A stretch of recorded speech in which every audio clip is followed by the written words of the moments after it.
Hello friends, welcome to our channel Accelerate Physics and welcome to our doubt section.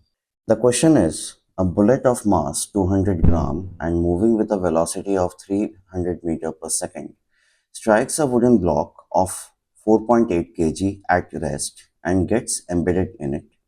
What will be the final velocity of the bullet block system? Let's start with the diagram.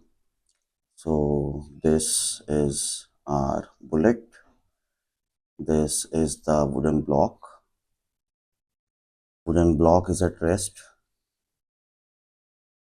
Bullet is moving with a velocity of 300 meter per second.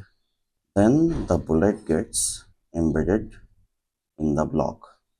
Now we need to remember that as the bullet gets embedded in the block, the bullet won't come to a rest, but the momentum will be conserved. So applying conservation of momentum.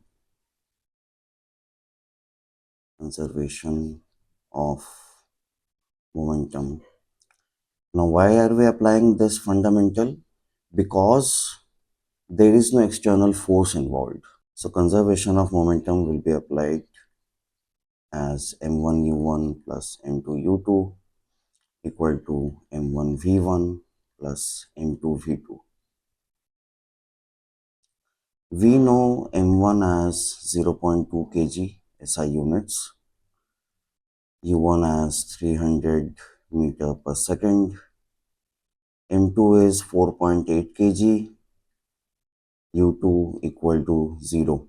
Their velocities after the collision will be equal, so let's take it as v.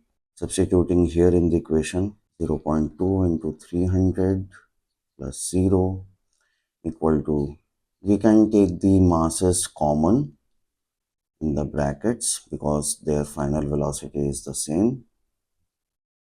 So 60 is equal to 5v, or v is equal to 12 meter per second. This is our answer.